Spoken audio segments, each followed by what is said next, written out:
Do you think you are ready to sell your home? Well, stop and watch this video.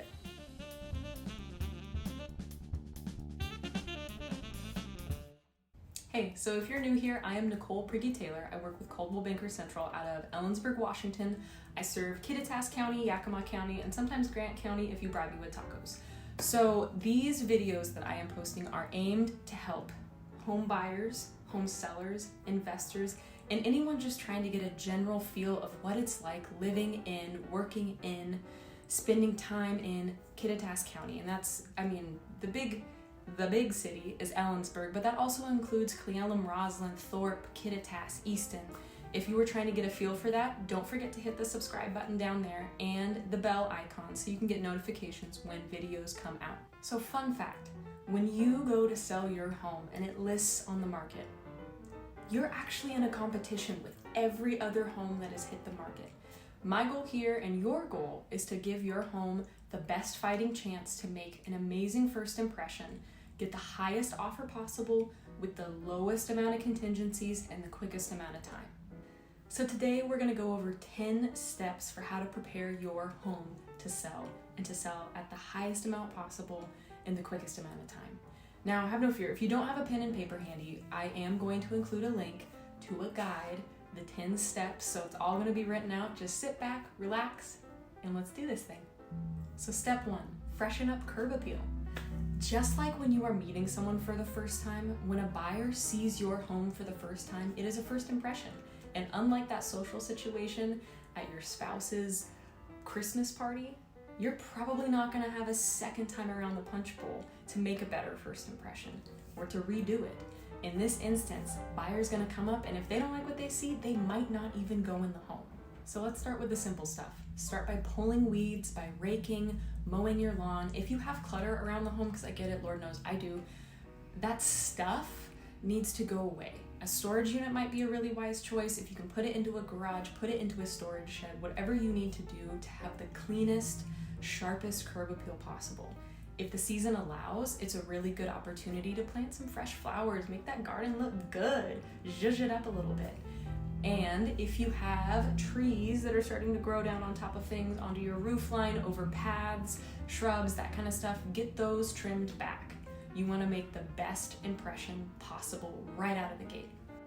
And last but not least, let's lead with our best foot forward. Get a cute new doormat to go right on that door. Your buyers are going to spend a little time there as they enter the home. Step 2, we are going to declutter and we are going to depersonalize. The big thing is that buyers want to be able to envision themselves in this home, and it's really hard to do if the space is cluttered and if it's just covered in your family and your aesthetic. So the best thing that you can do, get those family photos down, get all the memorabilia, get the collectibles, and get those put away. Let's also be real, you are going to move. You are in the process of selling your home. So those things are all gonna need to be packed up anyhow. In addition, clean off the counters. Buyers love them some counter space, so make it accessible and really showcase how much of it you do have. And if you have a small amount of counter space, this is even more important because clutter is only gonna make it look smaller. Step 3, we are gonna pare down furniture. There is probably some furniture that you really don't need or that is taking up unnecessary space. And again, remember, you are getting prepared to move, so it's time to get real about paring it down and getting things out of the home. The less furnishings you have in the home, the bigger the home's going to feel. And especially in the more restrictive square footages, we're talking anything really under 1,100, 1,000 square feet, you want as little in there as possible that is unnecessary to really make that space feel bigger and give those buyers a chance to envision their things in this space, in their future space. Step number 4, it is time to organize. So when I say organize, I think a big area that gets overlooked is storage. And that's honestly one of the best things that you can do is organize that storage, get the appearance of it being larger. We're talking like your closets, right? Because buyers are going to be looking through, and as someone who's worked with enough buyers, it's like dirty talk when we go to a place and there's like a coat closet and a mudroom with a closet and a pantry. Buyers love that, so let them love it better by packing away about half of the stuff that's in your closets, One, this preps you for moving, and two, this is going to give the buyers a chance to really see the storage space that you do have. And again, like the others, if you don't have a ton of storage space, less is more. At least it will feel less cluttered and buyers can envision what they could do with the little storage space you do have. Step 5, it is time for a deep clean. Those dust bunnies need to be evicted.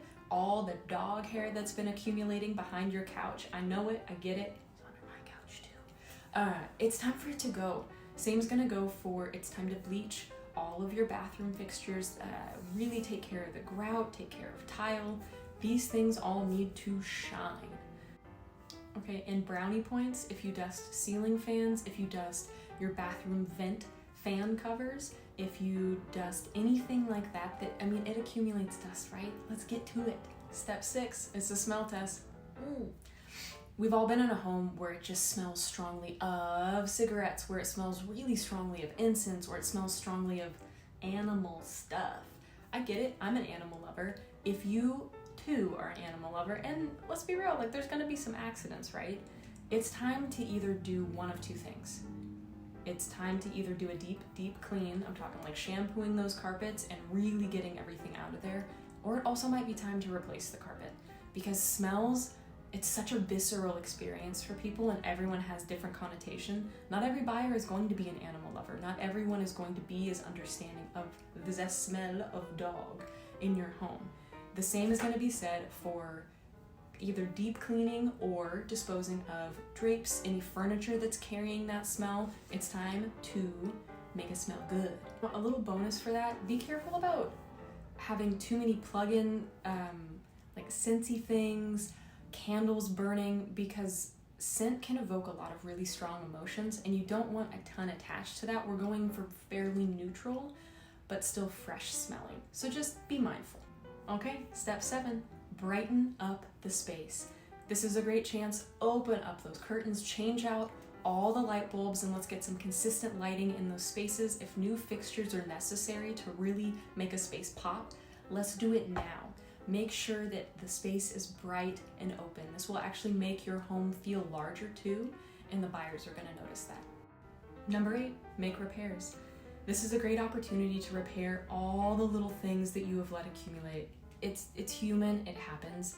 The faceplate on a light switch gets a chip, but it's like, why am I going to replace this? It might just happen again. An outlet cover gets some marker on it, because hey, kids, they happen, right?